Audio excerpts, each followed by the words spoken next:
There's a conversation we're not having, and it's costing us dearly. I'm talking about the real truths of aging, the ones that sit heavy in your chest at 2 a.m. when you cannot sleep, the ones you whisper to yourself but never say out loud, the wisdom that comes from living long enough to see what actually matters and what doesn't. I'm not here to sugarcoat anything. I'm not here to tell you everything will be fine if you just stay positive. I'm here because after watching friends struggle, families fall apart, and dreams dissolve simply because no one had these conversations early enough, I realized silence isn't kindness. It's cruelty.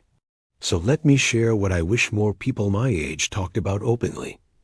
Because these truths, they don't wait for you to be ready. Let me start with the hardest one. Money.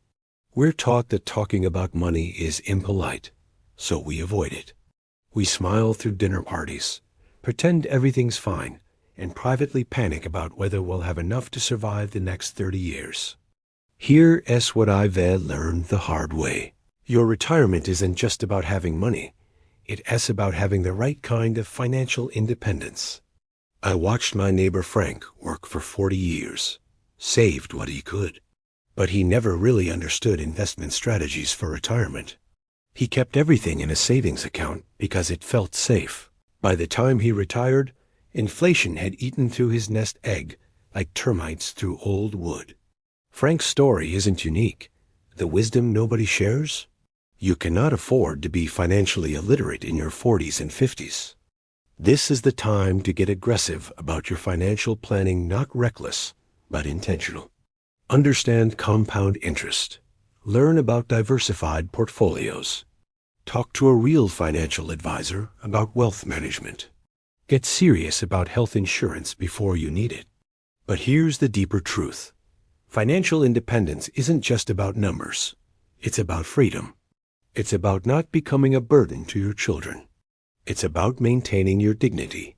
Money buys you choices. And in your later years, choices become precious. I know someone watching this is thinking, it's too late for me. It's not. Even if you're 65, there are still moves you can make. The real mistake isn't starting late. It's never starting at all. So here is my question for you. What is the biggest financial fear you have about your future? Drop it in the comments. When we share these fears out loud, they lose some of their power. Now let me talk about something even more uncomfortable. Your body. We joke about aches and pains, but we don't talk about the real terror of watching your independence slip away. I'll be blunt. Preventive health care is not optional. It's survival. My sister ignored the signs for years. Fatigue, joint pain. Just getting older, she'd say.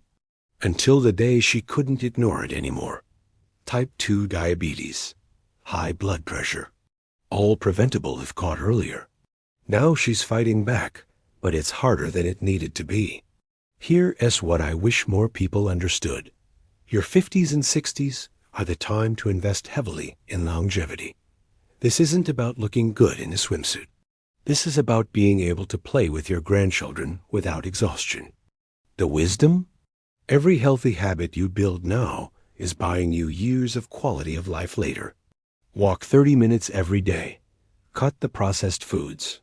Get your annual checkups without fail. Stay on top of your screenings.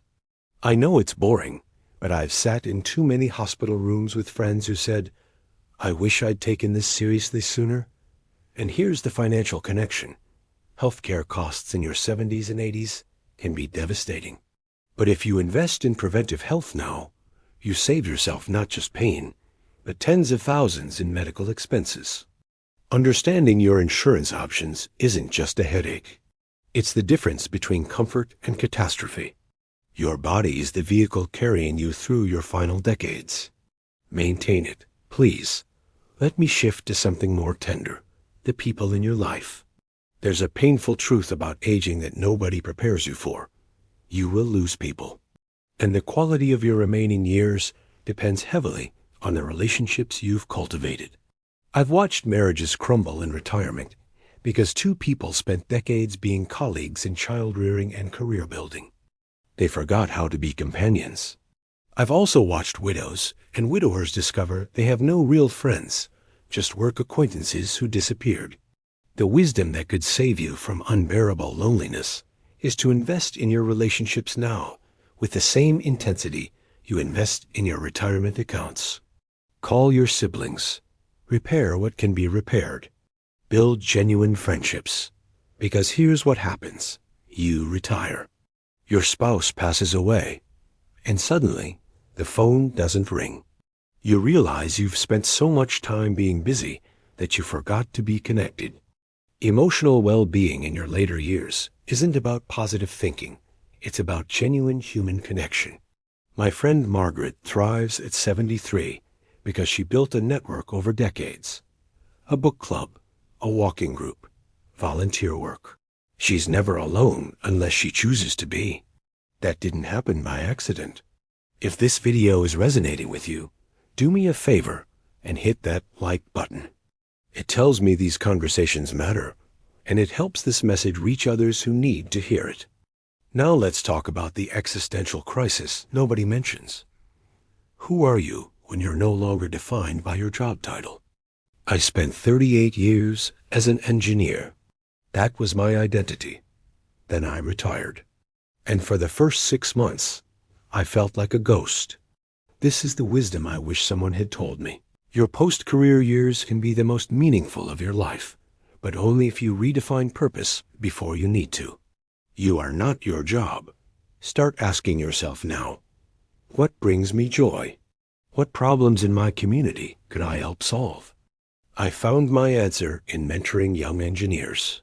Your answer will be different, but you need to find it. Because here's the brutal truth. Boredom kills faster than heart disease. People who retire without purpose age rapidly. But people who retire into something, they flourish. Longevity isn't measured in years. It's measured in vitality. Let me get philosophical for a moment. What mark are you leaving? We don't like thinking about death, but avoiding the conversation means we never get intentional about our legacy. I'm not talking about fame. I'm talking about the ripples you create, the people you help, the way you treated the cashier. My father was not a wealthy man, but he taught me integrity. He showed me how to treat people with dignity.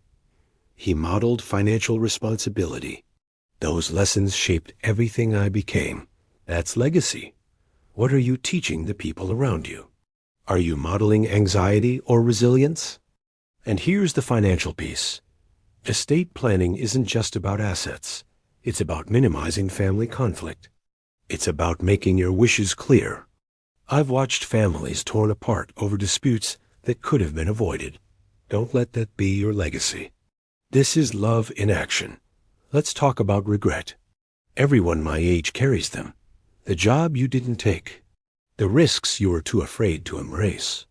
But here is the wisdom that might set you free. Regret is only useful if it changes your behavior now. I regret not spending more time with my kids when they were young. I can't get that back, but I can be present now for my grandchildren. The real tragedy isn't the regret itself. It's continuing the pattern that created it. So ask yourself, what am I doing today that my 75-year-old self will regret? And then stop.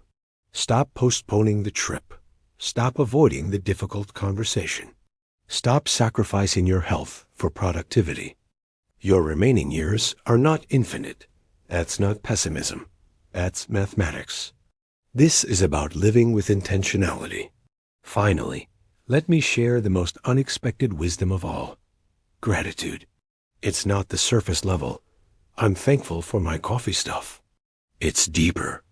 It's gratitude for the hard things that shaped you, the losses that taught you what matters, the failures that made you resilient. I'm grateful for my first business failure because it taught me financial wisdom. I'm grateful for my health scare at 52 because it forced me to take preventive health seriously. This kind of gratitude transforms everything. It turns your past into wisdom instead of wounds. It makes your future something to approach with curiosity instead of fear.